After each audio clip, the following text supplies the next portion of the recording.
Assalamualaikum warahmatullahi wabarakatuh. Selamat pagi teman-teman. Kami dari kelompok 7 akan mempresentasikan materi mengenai beriman terhadap kitab-kitab Allah dan Rasul-Rasul itu kekasih Allah. Sebelumnya perkenalkan, kami kelompok 7 yang beranggotakan saya, Hana Nur Hafizah, dan teman-teman saya, Mita Eka, Aksana Amalia, dan Titi Fidayah. Baik, di sini saya Hanan Rafizah akan membahas mengenai topik pertama, yaitu beriman terhadap kitab-kitab Allah. Beriman terhadap kitab-kitab Allah berarti meyakini dengan sepenuh hati bahwa Allah telah menurunkan kitab kepada nabi atau rasul sebagai wahyu yang akan disampaikan kepada umat manusia. Kitab-kitab yang disampaikan ini berisi mengenai ketentuan, peraturan, larangan yang disampaikan kepada umat manusia untuk dijadikan pedoman. Kitab yang pertama yaitu Kitab Taurat. Kitab Taurat adalah salah satu kitab suci yang Allah turunkan kepada Nabi Musa alaihissalam sebagai petunjuk dan bimbingan bagi Bani Israel. Kitab Taurat dalam Quran Surat Al-Isra ayat 2 yang artinya, dan kami berikan kepada Musa kitab Taurat dan kami jadikannya petunjuk bagi Bani Israel. Janganlah kamu mengambil pelindung selain aku.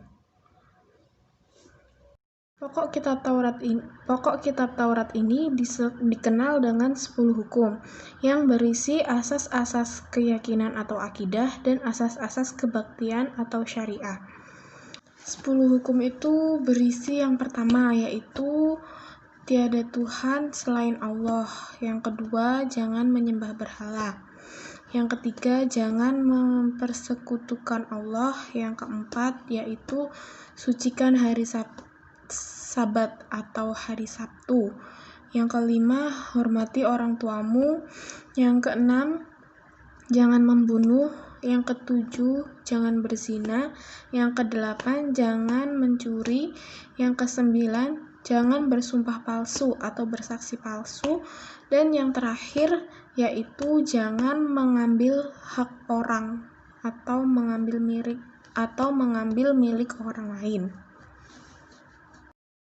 Yang selanjutnya yaitu Kitab Zabur. Kata Zabur yang memiliki arti menulis atau memiliki makna kitab yang tertulis.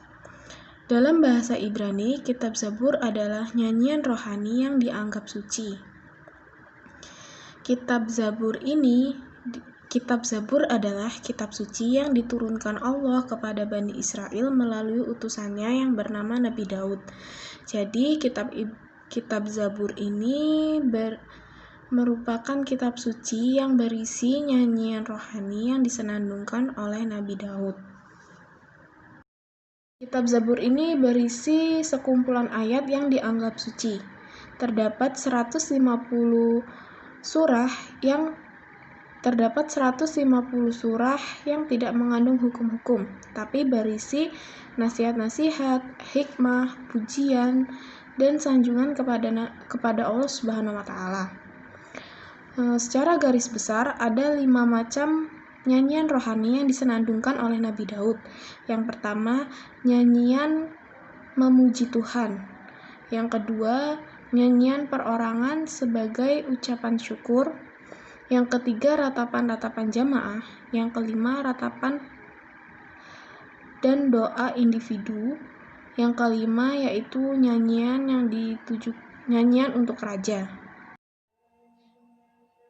Baik, saya akan menjelaskan tentang kitab Injil. Kitab Injil yang diwahyukan oleh Allah kepada Nabi Isa alaihissalam. Kitab Injil yang diturunkan kepada Nabi Isa alaihissalam memuat tentang keterangan yang benar dan nyata, yaitu perintah-perintah Allah agar manusia mengisahkan Allah dan tidak menyekutukan Allah dengan suatu apapun. Dalam kitab Injil terdapat pula keterangan mengenai akan lahirnya Nabi yang terakhir dan penutup para Nabi dan Rasul. Kitab Injil diturunkan kepada Nabi Isa sebagai petunjuk dan cahaya penerang bagi manusia. Nabi Isa diutus untuk mengajarkan tauhid kepada umat atau pengikutnya. Kitab Injil sudah mengalami perubahan dan pergantian yang dilakukan oleh tangan manusia. Kitab Injil yang sekarang memuat tulisan dan catatan perihal kehidupan atau sejarah Nabi Isa. Selanjutnya Al-Quran. Kitab Al-Quran merupakan kitab suci yang diturunkan Allah kepada Nabi Muhammad SAW melalui malaikat Jibril. Al-Quran diturunkan tidak sekaligus, melainkan berangsur-angsur. Al-Quran diturunkan selama kurang lebih 23 tahun atau tepatnya 22 tahun, 2 bulan, 22 hari. Al-Quran terdiri dari 30 juz, 114 surat, 6.236 ayat. Turunnya Al-Quran yang disebut dengan Nuzulul Quran. Al-Quran diwahyukan kepada Nabi Muhammad menghapus sebagian syarat yang tertera dalam kitab-kitab terdahulu dan melengkapinya dengan tuntunan yang sesuai dengan perkembangan zaman. Al-Quran merupakan kitab suci yang terlengkap dan berlaku bagi semua manusia sampai akhir zaman. Seperti firman Allah dalam surat Al-Baqarah ayat 2, yang artinya kitab Al-Quran ini tidak ada keraguan padanya, petunjuk bagi mereka yang bertakwa. Isi Al-Quran yaitu yang pertama tentang akidah atau keimanan, dan yang kedua yaitu ibadah, baik ibadah mahdah maupun ghairu mahdah, dan yang ketiga akhlak seorang hamba kepada Khalik, kepada sesama manusia dan alam sekitarnya. Yang keempat muamalah, yang kelima kisos, yaitu cerita Nabi dan Rasul, orang-orang soleh dan orang-orang yang ingkar. Yang terakhir semangat mengembangkan ilmu pengetahuan. Yang selanjutnya keistimewaan tentang Al-Quran. Yang pertama sebagai petunjuk dan rahmat bagi orang-orang beriman dan bertakwa. Dan yang kedua sebagai informasi kepada setiap umat bahwa Nabi dan Rasul terdahulu mempunyai syariat dan cara masing-masing menyembah Allah Subhanahu wa Ta'ala. Dan yang ketiga, Al-Quran sebagai kitab suci terakhir dan terjamin keasliannya. Dan yang keempat, Al-Quran tidak dapat tertandingi oleh ide-ide manusia yang ingin menyimpangkannya. Dan yang terakhir, membaca dan mempelajari Al-Quran merupakan ibadah. Assalamualaikum warahmatullahi wabarakatuh. Di sini saya Ahsana Amalia Putri akan menjelaskan sedikit tentang yakni Rasul itu kekasih Allah. Apa saja yang akan kita bahas kali ini? Yang pertama yakni tentunya ada pengertian iman kepada Rasul Allah. Seperti yang kita tahu tentunya iman itu berarti kan percaya atau meyakini. Jadi pengertian iman kepada Rasul Allah itu yakni meyakini bahwa Rasul itu benar-benar utusan Allah yang ditugaskan untuk membimbing umatnya ke jalan yang benar agar selamat di dunia dan di akhirat. Ada yang tahu ada berapa Rasul Allah itu? Ya, jadi ada banyak sekali ya Rasul itu. Namun yang wajib kita ketahui itu ada 25. Ada 25, yakni dari Nabi Adam sampai Nabi Muhammad. Loh, kok jadi Nabi? Tadi katanya Rasul. Ya, jadi ada sedikit perbedaan antara Nabi dan Rasul. Yakni kalau Nabi itu belum tentu Rasul, tapi kalau Rasul itu belum tentu Nabi. Di PowerPoint sudah saya kasih pengertiannya ya. Jadi kalau Nabi itu manusia yang diberikan wahyu, namun dia tidak wajib untuk menyampaikan kepada umat yang lain. Jadi wahyu itu hanya untuk dirinya sendiri. Nah, kalau Rasul itu manusia pilihan Allah yang diangkat sebagai utusan untuk menyampaikan firman-firmannya kepada umat manusia agar dijadikan pedoman hidup. Jadi kalau Rasul itu wajib menyampaikan kepada umat yang lain agar dijadikan pedoman hidup, seperti itu. Jadi perbedaannya tadi di situ ya. Kalau Nabi tidak wajib tidak wajib untuk disebarluaskan, kalau Rasul itu wajib. Kemudian ada selanjutnya yakni sifat wajib Rasul Allah. Sifat wajib itu yang sudah pasti ya, wajib itu ada berarti tidak boleh hilang dari diri Nabi, diri Rasul. Ada 4 yakni sidik, amanah, tablik, dan fatonah.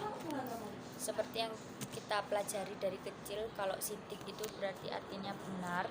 Kemudian yang kedua yakni amanah, Rasul selalu dapat dipercaya.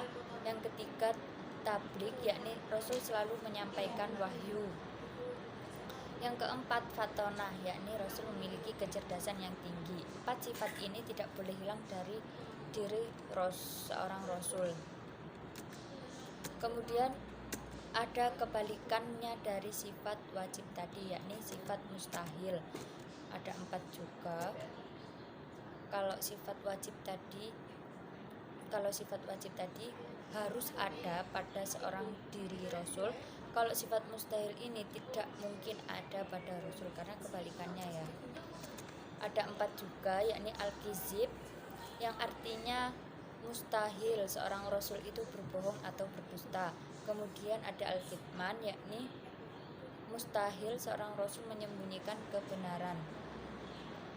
Yang ketiga al-khianah, mustahil Rasul itu berkhianat. Dan yang keempat al-baladah, yakni mustahil seorang Rasul itu bodoh. Kemudian jadi selain ada sifat wajib dan sifat mustahilnya, di sini juga ada sifat jaiz, yakni sifat jaiz adalah sifat kemanusiaan, yaitu al-ardul basyariyah.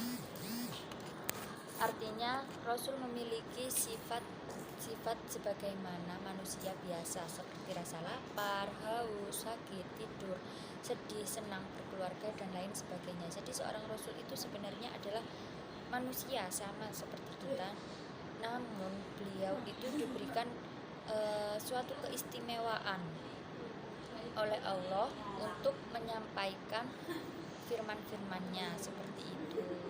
Jadi beliau sama kayak kita juga, bahkan seorang Rasul juga meninggal sebagaimana makhluk lainnya, karena dasarnya ya sama dari manusia ya. Kemudian di sini ada tugas-tugas Rasul Allah. Yang pertama yakni menyampaikan risalah, udah pasti ya yang itu. Kemudian yang kedua mengajak kepada tauhid. Yang ketiga menunjukkan jalan yang lurus. Yang keempat memberikan kabar gembira untuk orang mukmin dan memberi peringatan kepada orang kafir.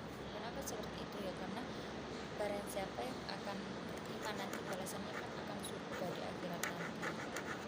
Dan memberikan peringatan kepada orang kafir bahwa masih ada kehidupan lagi setelah kehidupan di dunia ini. Yang kelima yakni sebagai hujah bagi manusia atau sebagai pedoman.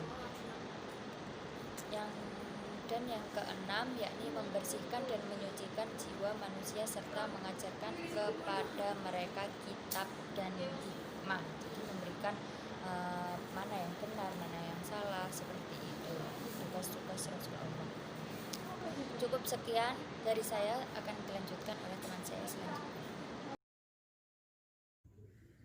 Assalamualaikum warahmatullahi wabarakatuh.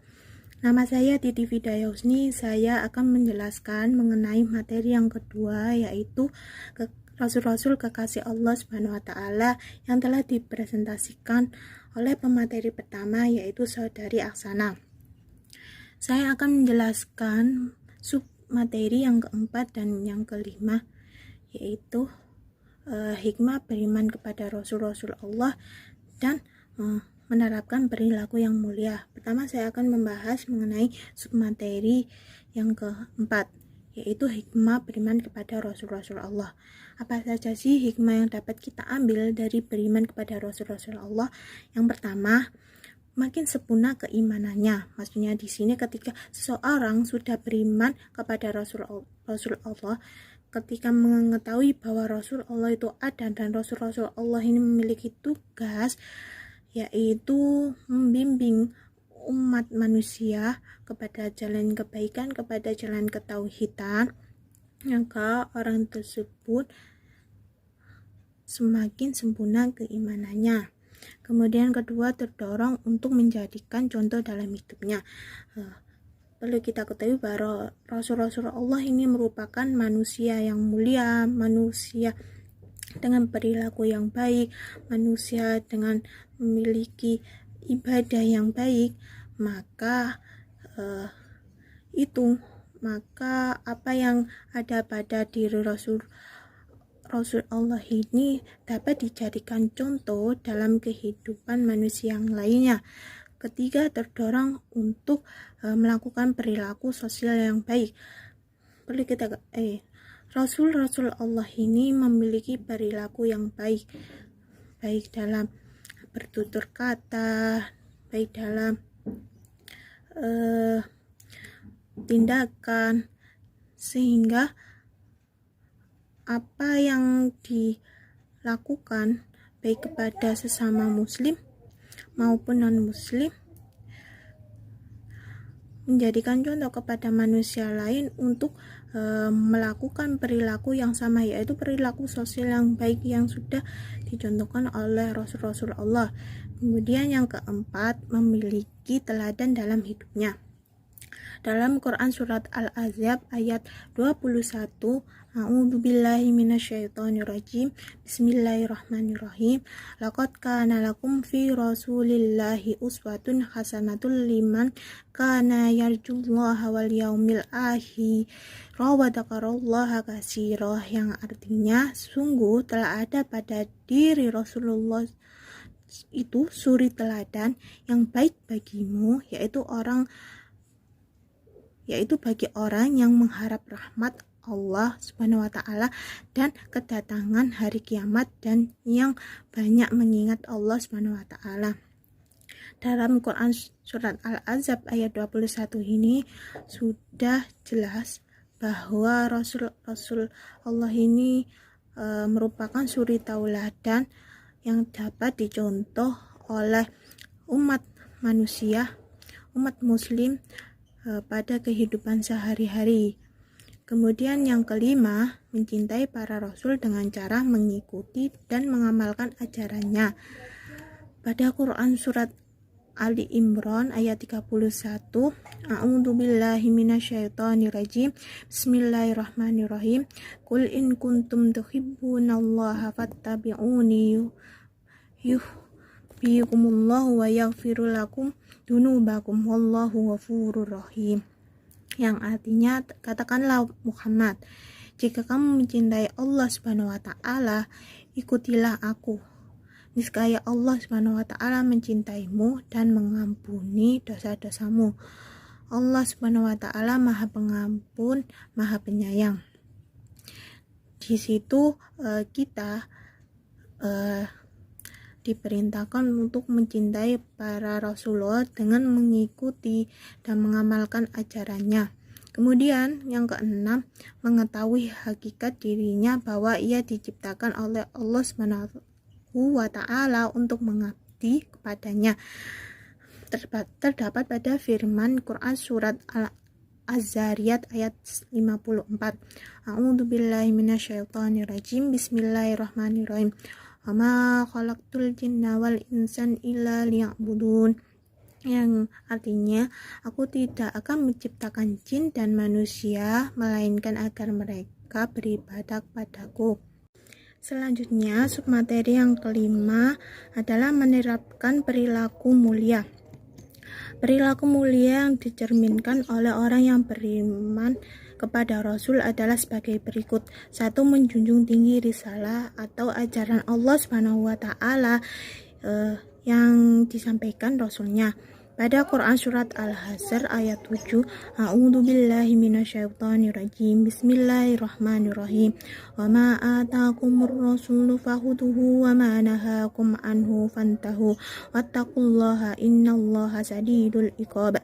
Yang artinya, apa yang diberikan Rasul kepadamu maka terimalah, dan apa yang dilarangnya bagimu maka tinggalkanlah, dan bertakwalah kepada Allah Subhanahu wa taala. Sesungguhnya Allah Subhanahu wa taala amat keras hukumnya.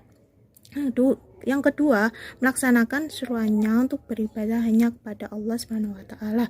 Pada Quran surat An-Nisa ayat 36, A'udzubillahi minasyaitonirrajim. Bismillahirrahmanirrahim. Wa'budullaha wa la tusyriku bihi syai'a. Yang artinya, sembahlah Allah Subhanahu wa taala dan janganlah kamu mempersekutukannya dengan sesuatu pun. Di sini Allah memerintahkan untuk menyembah atau beribadah kepada Allah semata, bukan yang lain. Yang ketiga, giat dan rajin bekerja mencari rezeki yang halal sesuai dengan keahliannya. Orang-orang yang beriman adalah orang-orang yang tidak malas bekerja, tidak berpangku tangan, namun mereka menyadari bahwa memenuhi kebutuhan diri sendiri itu lebih baik, lebih terhormat daripada meminta pertolongan atau belas kasihan orang lain. Selanjutnya, yang keempat, selalu mengingat, memahami, dan berperilaku sesuai dengan tuntunan Rasulullah SAW. Selanjutnya, yang kelima, melakukan usaha-usaha agar kualitas hidupnya meningkat ke derajat yang lebih tinggi.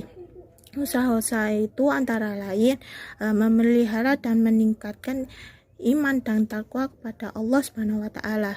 Yang kedua, memelihara dan meningkatkan kesehatan jasmani dan rohani. Yang ketiga, meningkatkan ilmu pengetahuan yang bermanfaat. Sekian presentasi dari kami dari kelompok 7. Kurang lebihnya kami mohon maaf. Wassalamualaikum warahmatullahi wabarakatuh. Terima kasih.